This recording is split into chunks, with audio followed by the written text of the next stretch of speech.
Hi, everybody. I'm Wendy Murdoch, and this is Webinars with Wendy. As you know, we have been doing a series of webinars for almost 2 years now, and I think this is number 265 or 66.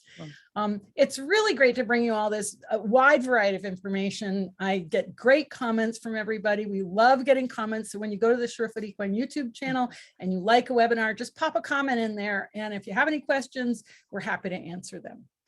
Today, my guest is Dr. Julie Vargas from Spy Coast Farm. And I'm so excited because we're going to go on a tour today. I don't think we've done that before. So yeah. So welcome, Julie. Thank you so much for joining me today.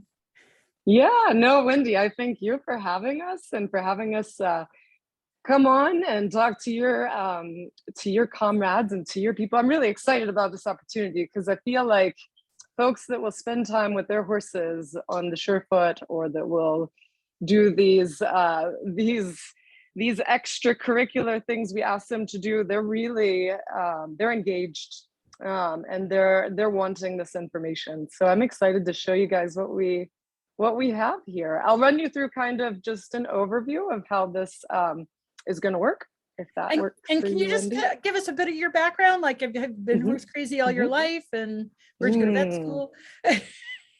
Horse crazy all my life. Yes, check.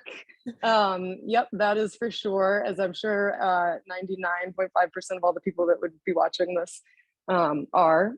And so I knew forever and ever that I wanted to do, I loved medicine.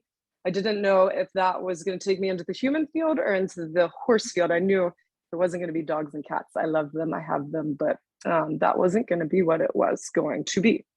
So probably, horse crazy, riding in the barn, and always, vet school just seemed like the right path. I went to University of Georgia. I'm from Georgia. Oh, okay. And so, we have a really good vet school there, and I did my undergraduate in animal science, and then continued on. And I loved the vet school there. We got to track.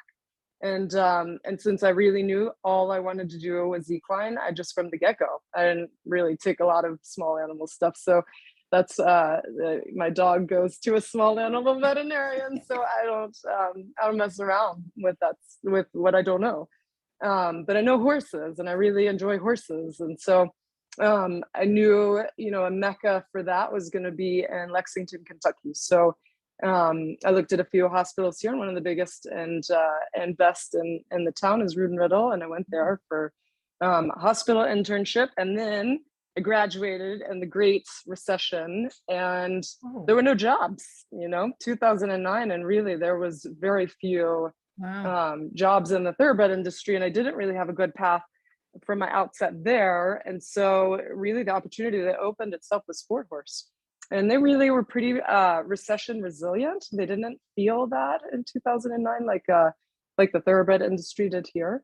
And I joined a practice, Equine Services, down in Wellington, Florida. And I had a really great experience, and I bebopped all over and did the shows and got to interface a lot with these horses and what they needed to do to get into the ring. And that was a lot of travel, and so that is tough over time. And so at that point too, I kind of had an interest in alternative medicine, and went and got my acupuncture certification at Chi Institute down in Florida. Oh, great! Yeah, shout out to them, man. They do a stellar job. They really do, and a great job of integrating TCVM into our Western approach, so that East meets West and all combined. They did anyhow, impeccable job. A lot of hands-on, and again, they track. It's perfect. I could just focus on the equine stuff that I knew I wanted to do and have a passion for. And so I started to integrate that into the sport horse practice. Also then eventually got medical manipulation, is what we technically can call it, because I'm not a human chiropractor first. You have to first be a human chiropractor and then could go on to do animals to be considered a veterinary chiropractor. So I'm medical manipulation certified. Also through Dr. Carla. So Dr. Carla Pasteur down in Reddick, Florida, also incredible. has a wonderful program. So I got certification with that there. She's a big Surefoot fan. She has. Yeah, oh, I bet, man, she would be. And that's, anyhow, you can just see how like-minded folks, it all kind of comes together really nicely. So, and then, anyhow, then I had an interesting detour, and we all get a little overloaded in our career. And I think this is an interesting plug for just saying, sometimes you need to take some time off. And I did, and I was at that point in my career, and I took a 2-year sabbatical, and I lived in Japan. With my husband. So my husband works for Toyota, and there was an opportunity to live in Toyota City, and I was pregnant, and equine medicine is tough when you're pregnant and gonna have kids, and so it really offered a good opportunity to do something different. And honestly, I think for 2 years I didn't touch a horse. I don't know how that's going to go over in this one, but no, it's okay. It's okay. I mean, that happens in our lives. And there's a lot of people where they've had children and things and had to take a break from horses. Yeah. And I think emotionally too, you're so, into this thing. I think if I had halfway taken myself out, it wouldn't have been right. And I think that time let me reset and then really dive in afterwards. And that's kind of when this opportunity opened up. Shortly thereafter, I came back, and I was doing work predominantly, actually just acupuncture and chiro, kind of back and forth, helping out some folks in Wellington, back up in Lexington, kind of all over. And then this opportunity opened up to stay in one place. And then to really, this rehabilitation center, to integrate everything I loved into one thing. It just, anyhow, blew my mind. It all worked together, and it's I'm gonna awesome show you guys what we've got going on. Come really together cool. Like that, and you wind up exactly in like the perfect sweet spot, isn't it? It's really cool. I tell everyone, like right before I moved to Japan, I had like the worst 30th birthday of my life. Like I wasn't working, I was pregnant, I'd worked all my life to be a veterinarian, and I was moving to a foreign country, and I think I cried like the entire day. It was really a terrible birthday. And then, but it's perspective. And I think everybody needs to realize like that you're going to have those times and you're going to think, I've lost it all. But then you don't realize that there's a rainbow at the end of the storm that we've got going on out here. So. But it's so cool. And this is one of the things I love about the webinars, is to kind of dive into people's backgrounds a little bit, because so many people watching them, either have been with horses and had to let them go, or, and we all have different circumstances, but we keep kind of coming back to it. And so it's a fantastic story. How was it living in Japan for 2 years? Did you learn Japanese? Wow, it was so cool. I was like, okay, we'll learn this language. I went through vet school, and I got to be smart enough to like do this. And I actively studied for 2 years. I mean, I tried, and I am abysmal. Like it is really tragic. It's a very difficult language, but so much I learned about the culture, and you learn that through the language and trying, and like I tried. So, but I can say like 5 things. Barely. I mean, some of us have language I don't have language aptitude, and I've traveled all over Europe, and I can't speak a word of anything. So I know, you're right. It totally is. I mean, all of our European friends over there, they were actually they had difficulty as well with Japanese. It is so different. It's very different. It's a tough language, but it was good. Lots Great. of good So what are we going to talk about today?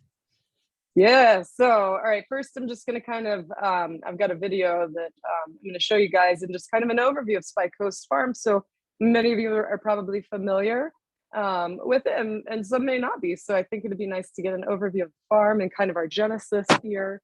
It's a testament and just to kind of the entrepreneurial spirit of Lisa Lurie, our founder, our CEO, our boss here. What she's put together here is really outstanding. And so I'll kind of go over that, and then we're going to go out into the barn, and now we're going to see some of the fun tools that I use. So we'll go over all the stuff. I've got a shout out for Chelsea is a 4th year vet student, and she's going to give me a hand here. and she's going to be our technical support and all that. So, but first we'll, yeah, you want a little overview of Spy Coast? How about that? Awesome. Okay. Okay, so I'm going to share my screen here. And Chelsea's good. This is real high tech, guys. You guys are watching my computer. So I'm just going to walk you through what you see. So this is our farm. It's on 800 acres in central Kentucky. I mean, look at that. It is gorgeous. This is going way too fast. So let me just go back here and kind of dive into the start of all of this, which is really breeding in America. And, you know, that is where I think it was so cool. You know, Lisa's daughter rode with Shane Sweetnam, and you know, she's looking around and she's saying, why are all of these people, why do we take our mares over to Europe to breed them? Why do we go over to Europe to buy these horses? Why do we not do that here in the US? So, you know, there's the genesis, and it starts with, you know, a handful of horses, and then everybody's like, yeah, it starts with 1 or 2, and then what it ends up like, I think we're breeding like 40 or 50 right now. And there we have a veterinarian that does all of the breeding, Dr. Modesty Burleson. So she does mares and foals. So there's 400 acres on the other side of Newtown, and that's where mamas and babies are. Wow. And then we have 400 acres over here. And then the other thing, and it may have touched on it, was that we offer embryo transfer and ICSI, intracytoplasmic sperm injection. So, you know, and that is, I mean, if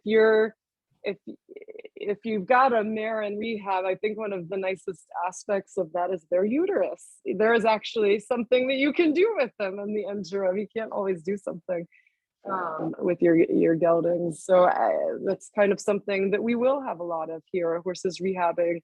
And then they'll come in, and Dr. Burleson will check them. We can do embryo transfer, ICSI procedure, and set them up with recipients or breed them. So this is some of the young horse training. We offer CEM quarantine. If you're familiar, that's contagious equine metritis. Right. And that is something that if you're, you know, bringing a horse over from Europe, then you might have to do, or you will have to do it if it's a mare or a stallion. Going over, it's a venereal transmitted disease, so we have the ability for that. I actually think I had an even I had an even longer video that it will show more. That was a very brief. So sorry, getting back, we'll do this one. Okay. So then we've got CEM. So that's the quarantine part of the facility that we have. We're going to go right through this again. Here's really beautiful facilities. This is a better aerial view. I mean, wow, like it's a lot of land, but we are in central Kentucky, and that's something that we're afforded. We have 2 other farms as well that some people may be familiar with in Tryon, North Carolina. And then we also have another one in Wellington. Tryon, really, we use for our young horses going down for showing, and then Wellington, Shane Sweetnam Sweet Oak Farm is down there. So here's about ET and ICSI that I was talking about that we'll do with these, a lot of times with these horses in rehab. So we offer guidance with breeding registration, inspections, and testing. Right now, we have horses with the North American Stud Book, previously with the Belgian War Bloods. And here's a little bit more about CEM. We can just skip through that a little bit. Rehab and fitness, since you guys are going to get all that, we won't waste our time there. We have a farrier on site. Jason Hill is amazing. We keep him very busy. Then, you know, when our horses are about 2 years old, they come over to our training center. And we have a whole young horse training division. And so those horses are anywhere from 2 years old. And, you know, this is a horse doing groundwork, and then all the way up to 5, 6, 7 years old, and jumping and training and going over to shows, getting exposure. And they're all, you know, for sale. Come on over. We'll load you up. But that's just some of the things that are here on this farm. And it just continues to grow. We have an education center now, which isn't on this particular video, but is also pretty outstanding, a great resource to bring together the best minds, and to have a spot where we can, have the horse, and we can have, folks fly in for training sessions, veterinary CE, technician programs, all sorts of different things. So anyhow, it's a little bit about Spy Coast, and then as a whole, and then we'll take it away. I had no idea that you were that big, and into that many. It's huge. Yeah. Just 400 acres it's used, never mind 800 acres, especially in Kentucky. And so breeding, training, quarantining. Stallion services. So stallions also, we stand 7 stallions. Yep. And here, are you, and then have a whole are book you in charge of all of those facilities, or you? Okay, good. No. So yeah, listen. Woo! But who is actually our other veterinarian, and she's sweating, like, yeah, she has to deal with a lot of us. But then obviously Lisa Laura is very involved as the owner and operator. So I mean, she's also very involved in this operation. It takes a lot of minds, a lot of people, and a good team to kind of come together and make this. Is this something work. Lisa had as a dream that she's been able to bring to fruition? I mean, this is. Yeah. I think that could be a whole nother webinar you can have with Lisa and the genesis of Spy Coast, right? I think that there was probably some organic offshoots that occurred as you have this breeding program and you have these babies. Well, okay, in the thoroughbred industry, you can have weanlings or even yearlings, you can sell them off pretty quickly. Now in the sport horse industry, nobody's not many folks out there are buying weanlings and yearlings. They really want them proven. So then, naturally kind of evolves into a training program. And so those horses go into at 2 years, actually a year after their yearling year, they come into the training program. Wow. And so that was, I'm sure, but again, Lisa would have to, like I said, she's an entrepreneur as well. So a lot of this was seeing opportunities and just saying, why isn't anybody doing that? And then just doing it. How old is Spy Coast Farm? How long has it been around? So Spy Coast has been around, you're asking long that hasn't been here around, but at least 15 years. Oh, okay. It's going to be longer than that. And I should know the answer to that exactly, but I don't. So I've been here 3. It didn't get born yesterday at this size. It's been gradually growing. Exactly. Yes, you're right. Exactly. It has been growing over lots of time. And then there's been these offshoots, as well, that have come to be. Yeah. Sorry, I lost my. All right. And so your primary role then at Spy Coast is defined as? So sport horse veterinarian. So, I'll be over at Young Horse sometimes with just basic lameness issues or general care in our young horse. We have lameness in our foals sometimes too. I'll go over if that's the case. And then oversight here at the Rehabilitation Center. So how many horses at any one time? At any one time. Well, okay, so we have stalls in the rehab facility for 32, and then over the entire farm it ranges. I'd say it can fluctuate between 300 to 400 that could be on this farm at any one time. So really Dr. Burleson and I tag team a lot, and she is really got the moms and babies is her specialty, and then mine is as they get older.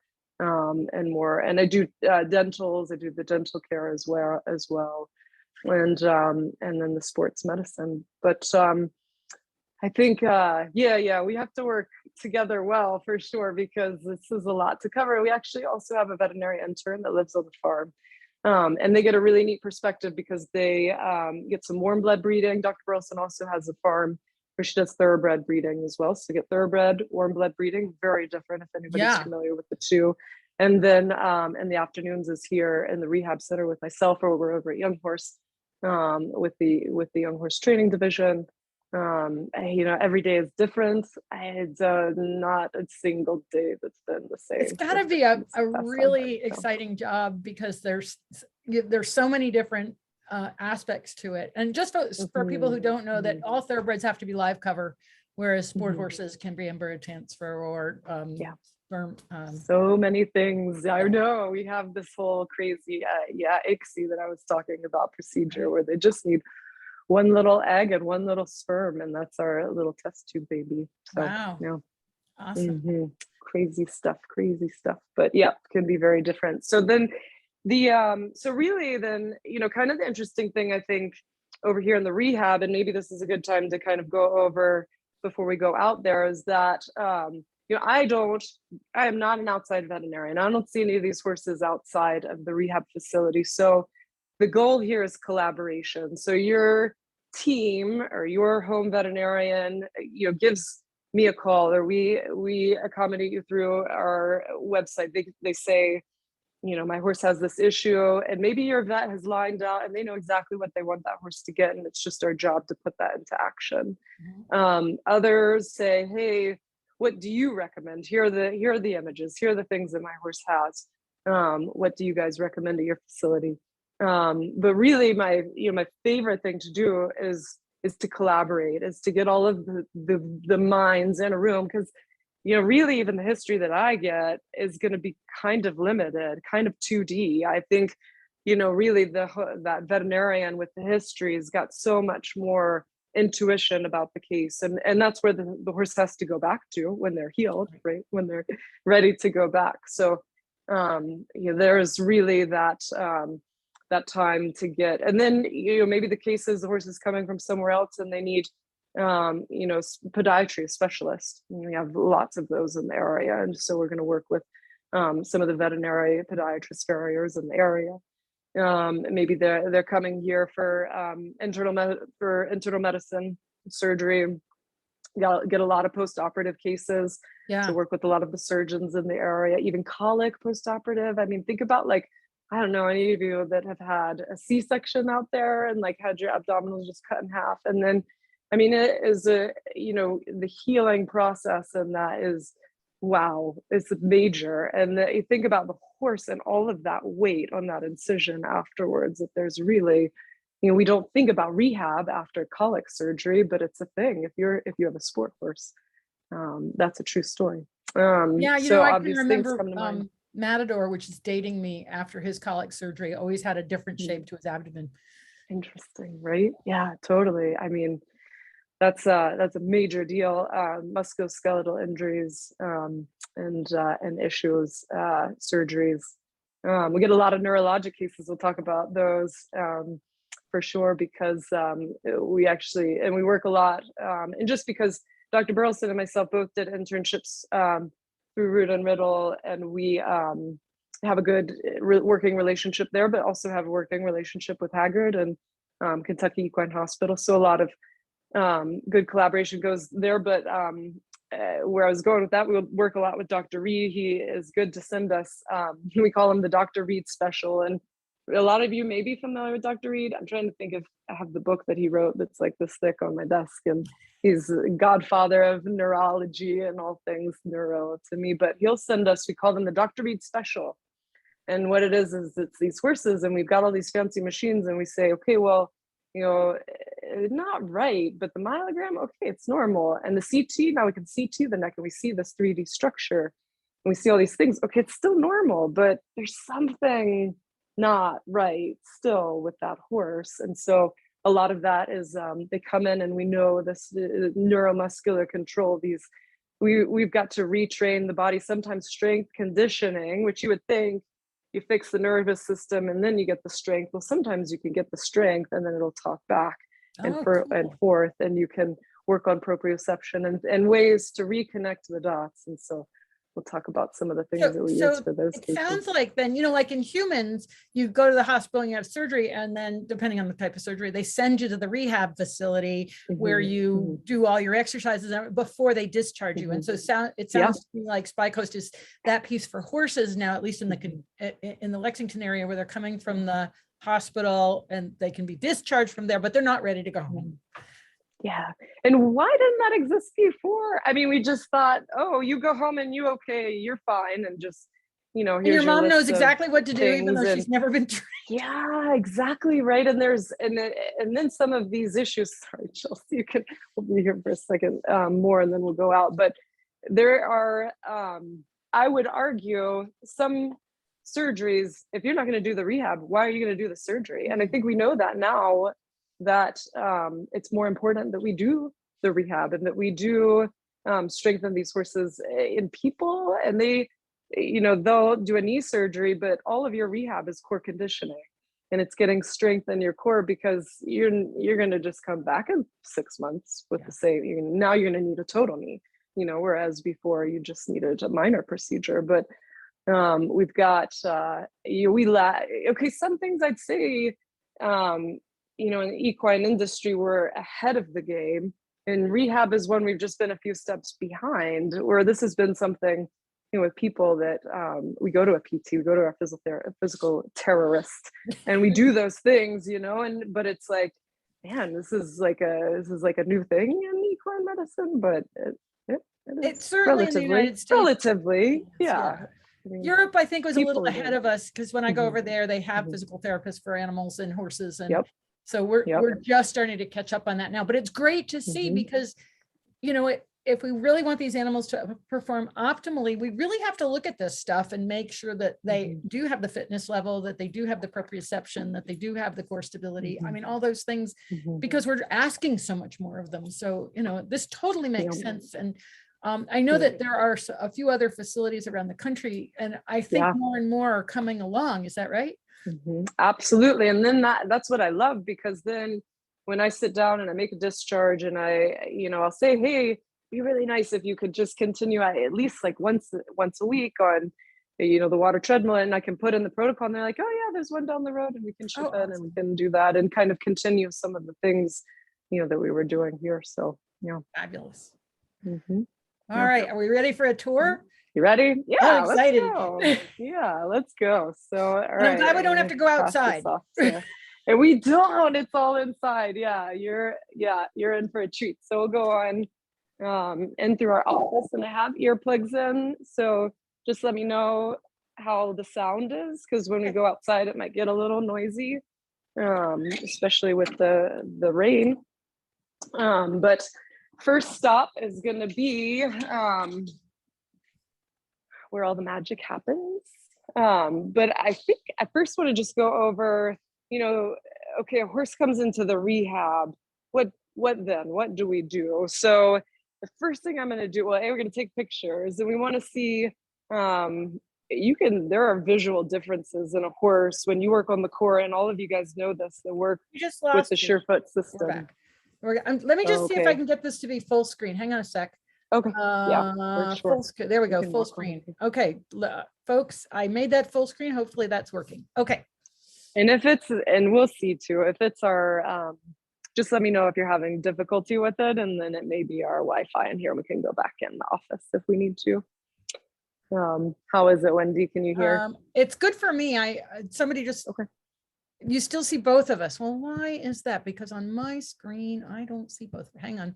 Let me see what my set of view. Let's see, speaker view, gallery view, exit full screen. Show, no. Follow host view. Hang on. This is, I'm new. Follow. Oh no, because I'm the host. Speaker. I'm trying to do speaker. Done? Oh, done? Okay. It just took a little lag time, and I'm just going to close that up, and hopefully I got it. Okay. Okay. All right, cool. So, all right, a horse comes in to our rehab. What are the first things that we're going to do? So I want any objective measurements possible. I want things that I'm not just using my subjective judgment if it's getting better or not. So what are those tools? Well, some things are very simple. It's like our scale over here that I'm not going to get on, but you'll have to trust me that it works really well. Some horses come in and you would look at them and say, that is the ideal weight. I don't want to venture from that.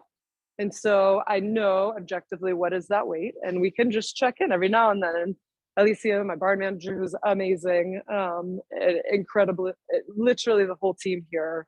And Alicia worked for Wayne Lucas. I mean, details are her thing. So she'll say, hey, this horse, is he getting a little on the thin side? Listen, we can just come in here and weigh, and we know exactly, have we lost weight, have we gained weight?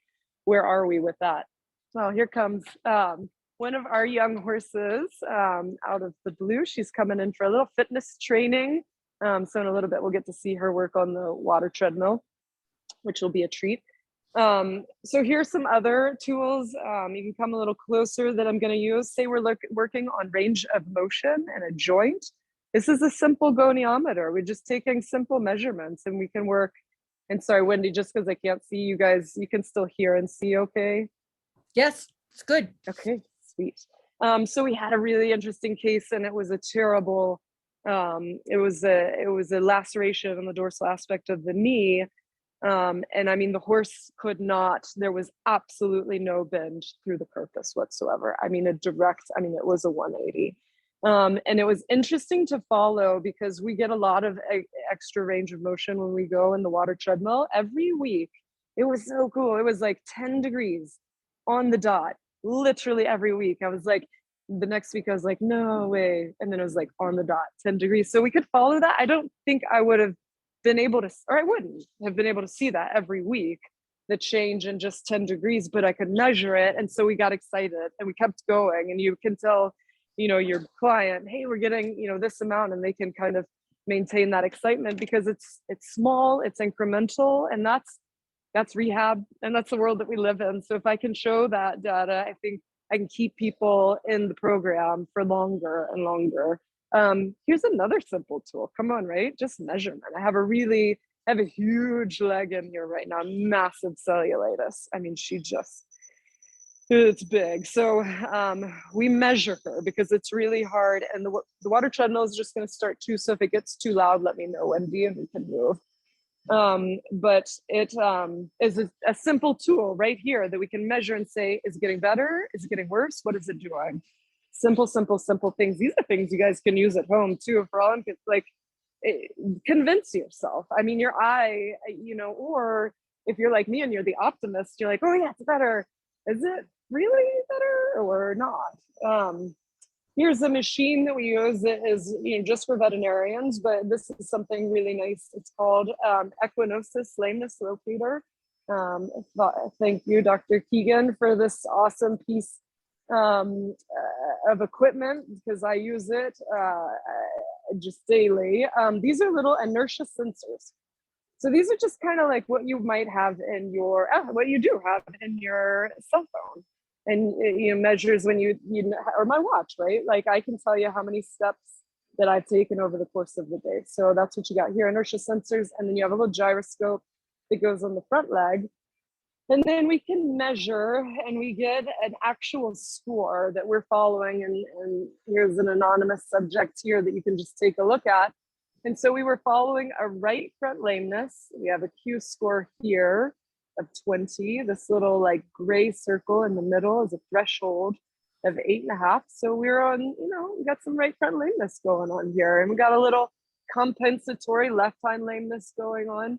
Law of sides. I think it's a nice way to look at that. If I needed to block it, I'm going to use this, but also if I'm just going to watch the horse, like here, let's go. Here's the date. The horse comes in, 11/18/2020 with a right hind lameness, pretty significant. We have Q scores that we follow down here. And then we'll do that again when they exit. And hopefully that looks a lot like this, here we are exiting on January 12, 2021. And that right hind looks a lot better. Now, visually, I can tell you this horse, you couldn't even see it. It was a very mild Q score, but you could still see some there. It's still picking up some. So, it also would help as we do serial check-ins on these horses about monthly, really, just to see and make sure we're headed in the right direction. Because, okay, I could grade, this is a grade 3 out of 5, say.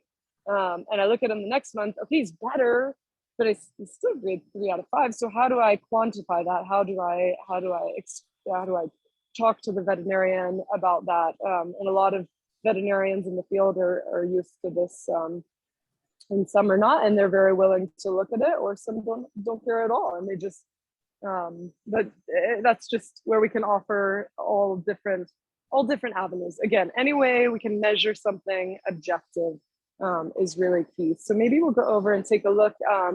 at Bridie and the water treadmill. We can talk about a couple of our big machines that we have in the room. So this one, the water treadmill that Bridie is in right now, is a cold salinated water. It's about 45 degrees Fahrenheit. So it's pretty chilly. You wouldn't want to hang out in there all day long.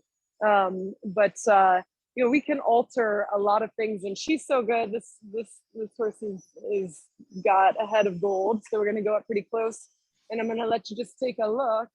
Morgan, we're gonna take a look here. We can change all of these parameters. So we've got water, we've got speed, we've got an incline, we've got time. So we can change each one of these.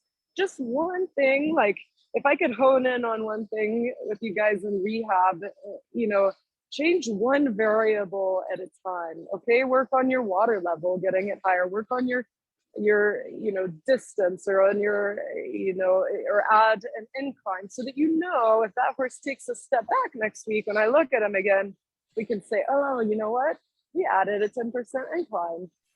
Maybe we need to go back, and we're going to take that away. We're going to take a step back.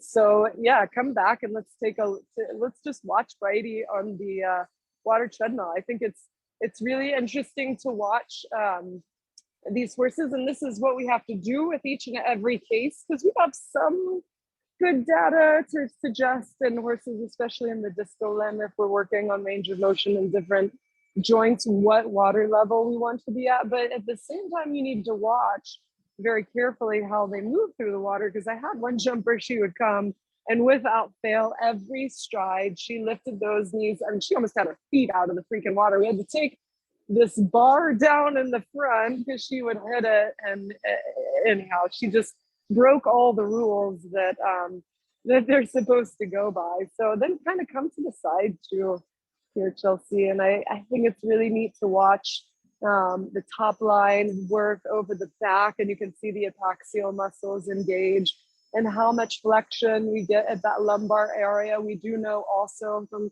some nice studies, if we would like, you know, more flexion kind of, I mean, a little bit earlier in the thoracic area, in the thorax area versus in our lumbar area, what water levels we're going to choose for that. And then let's go back to behind her too, and we'll just let them see her move through the water.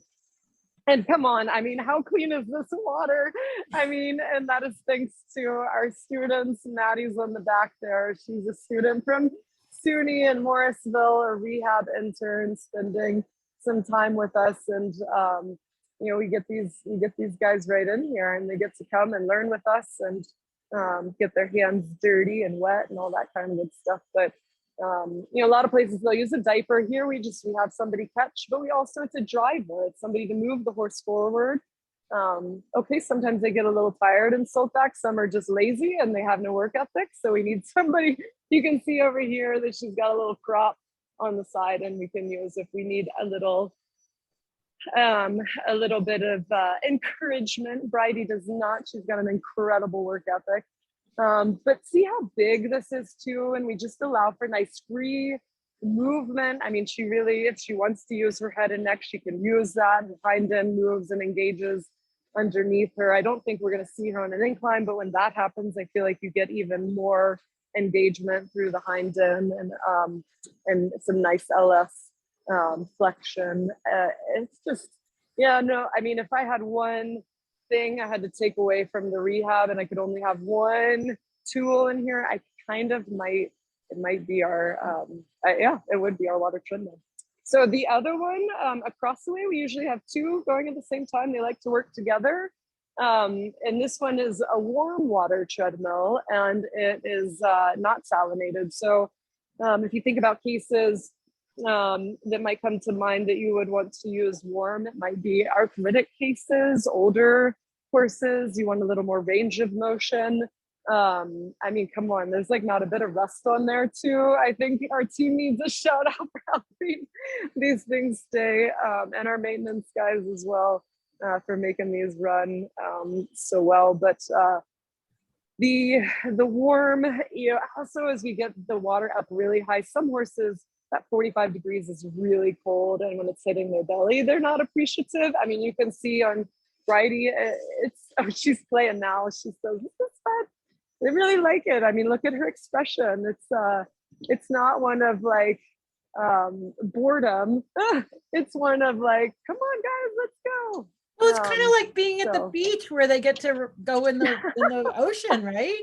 I know. It's that, and to me, if I'm talking to somebody and I'm like, all right, this is what it would feel like. Go in the ocean and go kind of like mid-thigh and walk and do your exercise through the water. I mean, wow, that's a workout. And then, if we're really getting fitness on these horses with the incline, go walk that uphill. It's tough. And anyhow, so yeah, she says it's fun. So we'll go over here. We have a spa as well. So we'll use that in more acute injuries. It's 35 degrees Fahrenheit, very, very cold, very hyper salinated. It'd be like in the Dead Sea where you kind of pop up and float up on top of the water. It's that kind of pressure, and you want that to get those lymphatics pumping up and back to the heart. So if you have an injury with heat in the lower limb, you'll get it just above the area, and you'll get the benefit of the cold. You get the benefit of that salt for drawing out, and the pressure. So you kind of have those three nice things working together. And so this would be used more in the acute phase of an injury where we still have some heat, we still have some swelling. There's various things that we'll put in here. Epiphysitis. We're in Lexington, so we have a lot of sales prep for thoroughbreds. They get epiphysitis, kind of some swelling at the knee or joints, and they want to suck that down. And this is a nice modality for that and calm those things down. But that's the spa. We'll go on out to the ring, and I got some stuff to show you guys when we get out there. The place is absolutely spotless. Okay, right? And that is Alicia, and that is Lisa, also our owner. She wants things. She said she did. Uh-oh, we're losing you a little bit on the Wi-Fi. Oops, we lost you. Oh, dear. Poop and urine. It's going to be all. You're breaking up a bit. And it shows. So I have some things out here, and I have a horse on the vibe plate that you can. So we have a full stall vibe plate with a solarium on top, which we use a lot. I know that there's it's interesting, and I wonder if anybody out there has done the same. I used to do these exercise programs, and it was a whole body vibration, and you would do your plank, you would do your static exercise, you would do just plyometrics and whatever on your whole body vibration. And I've never been so sore. Here's what's happening, in the people, and what we found with working out on these is you're constantly, those little vibrations are constantly throwing you off. And this may ring a bell, right? A little bit kind of like your sure foot is this sense of balance that you're continually having to regain. And so with that, in addition to your exercise, I've never been so sore. So then I was a believer. And then there is some good evidence, and people, and our multifidus muscle is my favorite muscle. I don't know if you guys talk about the multifidus muscle at all, but it is my favorite muscle. It's the backbone, it's the backbone, y'all. It's our posture. And so in people, we know how important posture is. What does that mean in a horse? When do we talk about? I mean, I'm sure you guys probably talk about posture, but I feel like it's something we do not discuss enough. Is just, what is this horse's posture? Just standing there. We talk about that. I mean, people, get your shoulders back, stand up straight, sit up straight. We know, what happens when you slouch. That even has repercussions in your mood. Like how does that happen? Does that happen in our horses? Interesting, questions to ponder. But We've done some, so, and Wendy, I don't know, maybe people have done this too, but use the Surefoot on top of our vibration plate, because to me, what it simulates a little bit is when I did the workout on the full floor vibration pad, and you do a stability like a plank position, or you do your plyometric, and you're just starting to stabilize, it makes it that much more difficult and that much more engagement in your core. And that's at the end of the day what we're talking about with a lot of these modalities. Even that cold water treadmill, there's resistance, yes, but where is that? We're working our core in a way that we can't do with our body, that we can't do in a lot of other ways. So it's interesting, we talk about our injuries, but maybe we'll talk about here, and I do with students a lot, is how we can make a stronger horse in the end so that injury is protected. How do we make that neuromotor control such that the body knows, you're outside of the normal range of motion. Whoa, let's protect that. And that's only when your neuromotor control is very acute and very good and very active. So these are just tools that we can use. So you all are very familiar. We use the Surefoot. We absolutely do. And that is why we have so many students that come in here, because this takes a while, right? I mean, this is why I think that the Surefoot folks are that engaged in their horses, because it's time and it's rewarding, but you just got to keep at it. It's not an instant satisfaction. And then the horse takes this foot off here, and then they take the foot off here, and then you come back. But then, the gals come to me, they're like, yeah, that horse that we could never get him on, all four, he just stands there and he loves it now, and he'll just hang out. And then they change him up. And so they go from the firm and they get him onto the medium. And they maybe give him from the medium to the soft. And then I call these the Madonna boobs. What's the real? I'm sure there's another name for them, but pods. We call them pods. And then, okay, so we graduate to Madonna boobs. But yeah, it's really, really cool. And in dog stuff, looking at a lot of the rehab that they'll do as well, and Bosu balls, and they have those little dogs, and I can't figure out quite how to do this with the horses, but they have like all 4 feet, on the Bosu ball. And man, think about the core engagement, and that is just so cool. And Chelsea behind here, small animal, she's shaking her head like, yeah, it's really cool. So some other tools. So, when I have the horses on our Surefoot pads, I gotta put a plug in from Narelle and Narelle Stubbs and Hillary Clayton. Yeah. So, they all get this, they all have to look at this before, and then we go over, the stretches and the physiotherapy and the PT that we're going to do with a particular horse. And now we'll do these we do these static, we do these, first without the pads. And then once the horse is ready, because we have, on average, the horses stay with us. When we looked at our numbers, a couple years ago, it was about 88 days. And I think that's a little bit of a testament to, like, I can show them, I can say, look at the progress we're making. And I can say, here's objectively how we're progressing. And they say, yeah, okay, we'll keep going, and that's, I think that's really helpful to anybody out there, just to measure, and you'll keep yourself motivated. Some other tools, we've got some weighted boots here. I mean, okay, there's a place not for these, and there's a place for these. And so none of these are we going to discuss today when to use and when not to use, but I'm just showing you all the tools that there are. And there are some interesting uses, and especially when I'm trying to get more out. I want a horse to just go different. And, I will say we've had a series of Friesians. I think this is kind of interesting, and I'm kind of putting it out there too, that if anybody else has had this experience, there's like a study or something that needs to happen. But we've had several Friesians that have come in, and they all have the same complaint. And the complaint is that they won't canter.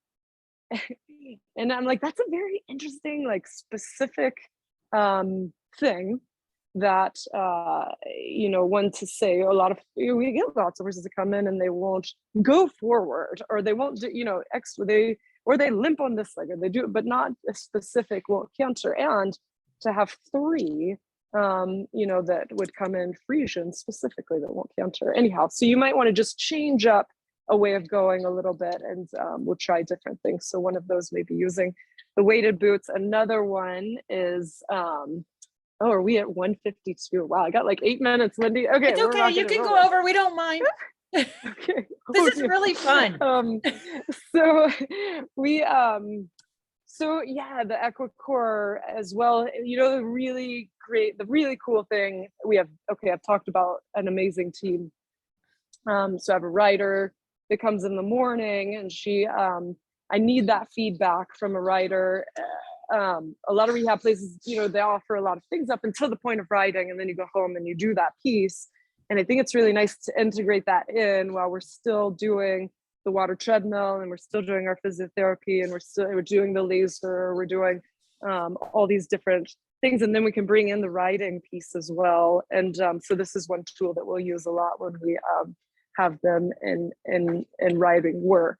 But I think that just a plug for the rehab, that is a nice piece here to be able to do, is to essentially get a horse back at whatever level they want to go back to, is the hope, right? I mean, we're following an organic process here, so it's not always linear, and the rehab is not always linear. And so these are some of these tools. Let me talk about real quick, because I think it's really good to think about simple things that you do a lot, because these are things that we would do 3, 4, 5 times a week, and you do for 15 minutes here and 10 minutes there.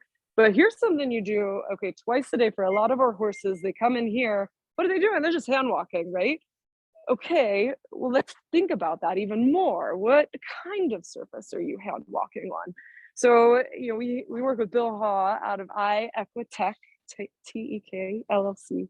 Awesome guy. You guys would, and that's a whole nother webinar you guys need to do with Bill, because he's obsessed with footing and how it interacts with the horse. So he comes and he measures, and we do this all over the farm. It's not just in our rehab, but I think it's got an especially important factor here, so I know what surface I'm putting these horses on. Okay, so you can see this horse actually is walking on our hard surface. So we have about 10 feet in, it changes, and I'm going to walk through. You're not going to know. The wave, Ronnie. Ronnie says, hey guys. So all right, so walking right on here, this is our hard surface if I want a horse navigating that. And then we've got, and you can even see in the dirt, if you could show our deeper, a more schooling type surface too, might be something we want the horses walking on. Now, what I'm not doing, I don't want the horse walking on the same thing all the time either, right? You want adaptation is so much a part of rehab as well, is using different kinds of surfaces. And so eventually the hope is that, I have the writer, and she can go out and hack around the farm, and she can get these horses on different types of surfaces. That should include asphalt, that should include soft surfaces, they should be able to navigate all of those. So do that first in this kind of controlled, oh girl, show us better than that. And now we'll take a peek out here, because another cool thing Bill and I and Jake here on the farm have worked on is getting different therapeutic and diagnostic surfaces, things that oh good, it's not raining too bad. So okay, now I got a really hard surface right here, right? I mean, now we could really, do I diagnostically, this is nice, maybe therapeutically too, I want to use a hard surface that we can walk the horse on. We also have a very deep, call it the sand pit. So this one is used under my direct supervision. It's not that we're just going to throw a horse into the sand pit, but this is where we're going to get some really good fetlock extension. We're really going to get some good foot engagement. It's deep, but so you're not going to jump in this. You're not going to gallop a horse through this, but you certainly could say, hey, now I'm going to prescribe 10 passes through the sand pit. I think Bill's going to cringe if he listens to this and hears me call it the sand pit. But essentially that's just a different surface for the horse to navigate. Adaptation through the tendons, just stretching, getting some more of in a different way and different in a different way. We're using the horse and their way of going. So in all of our rings, you know, we know very well, you know, how they measure according to all of Bill's fancy equipment that he uses, and he graphs them all out, so we know, and we can follow trends. And we really, I can't say enough for what, and really to make that a part of our rehab protocol and our process, that we should be thinking about, you know, where the horse is going. We'll go, okay, so I guess, Wendy, I'll ask you if you would prefer we could go in and just, I've got, you know, our modalities. I was just gonna show the laser echo. I could go through those quickly, or we could just go right to Sure, why not? questions and things. Okay, Here. cool. I love it. You're like, let's do it all. This is like one of the most fun do it all. webinars we've done having this tour, I'll tell you. Yay! Oh, cool. I know. I was like, you guys are gonna get way more like seeing this place than you are me going through a boring PowerPoint and just talking. So you're frozen I'm a little, showing but some you'll of come those back. tools. Okay. Yep, for sure. We'll come back here.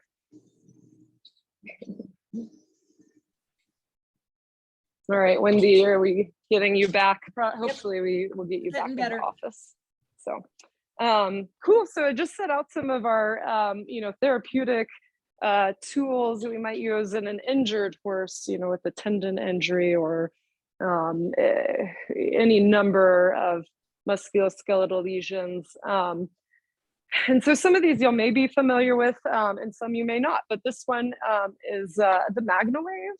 And so if you think about any of these, you know, when I talk about just at the most basic level, we are just, all of these are energy. All of these different modalities are just energy that we are presenting to the body. And you say, wake up, come on, like mitochondria, like, come on, spit out some ATPase and get these good things going, and gene transcription, and get these good proteins pouring into the body.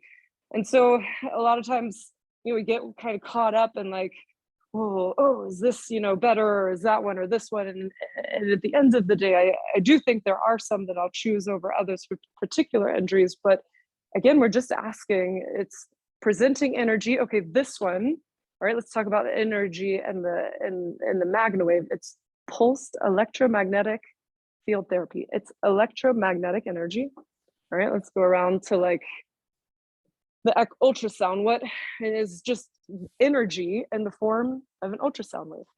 Okay, so it seems really complex. Let's go on to shockwave, because that one everyone's like, whoa.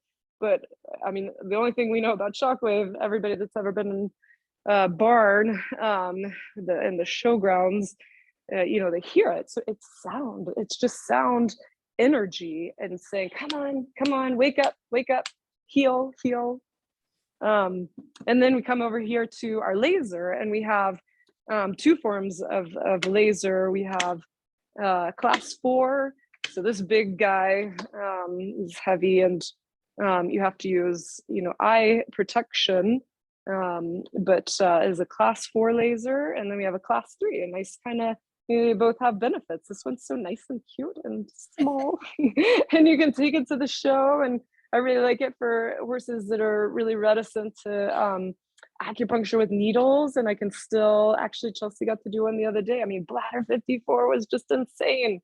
And the horse said, no. It was too much. The needle was too much. And so we could get out and do a little laser puncture, and he liked that. It was nice. I mean, acupuncture shouldn't be a fractious event. It should be something you enjoy. I enjoy it when I get it. I want my horses to enjoy it as well. So, so we just used the laser over bladder 54 instead, and he really liked it. So yeah, just, I mean, okay, again, I think we all get caught up, and I just want to drive home the point of, you know, all of these modalities are just energy, and putting that energy locally over an injury and saying, body, come on, like, wake up, heal.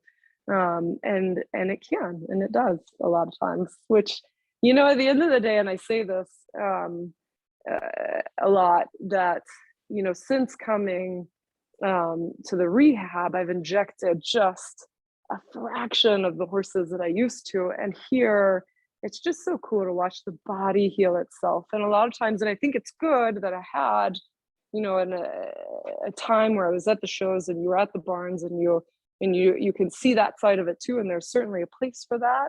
But then there's also a time and a place for rehab, and to allow, you know, the body to take over. It's going to heal. It can heal. Okay. There's some that won't. Okay. I get that. But I'm also the eternal optimist. I can't do my job without thinking every horse that's going to come in here will go out better. And I need to leave. I need to pack it up and go if I'm, you know, not optimistic about that. But unfortunately, some won't.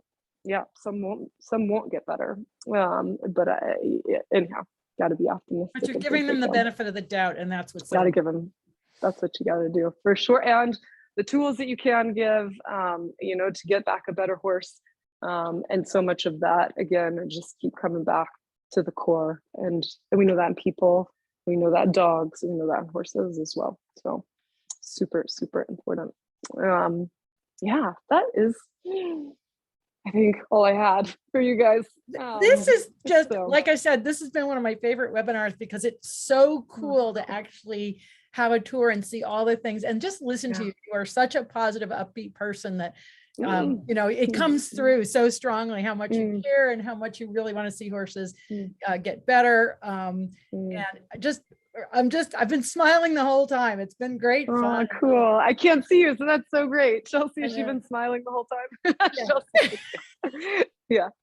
Yeah, that's good. It's awesome. Really amazing. And so let me just see if I'll just switch back to gallery view here. If I can, we'll wrap this up. I gotta figure out gallery view. So I gotta thank you guys too, for sure. It's fun for me to talk about what we do, because you can see, I mean, I can't hide how great this opportunity is, and how grateful I am to be in it, and work with amazing people, and just all the cutting edge tools. You're really getting to see, you know, what works, what doesn't work, and how to combine things, because you have them all available, and then you can tailor a program specifically to any horse given all the things that you have.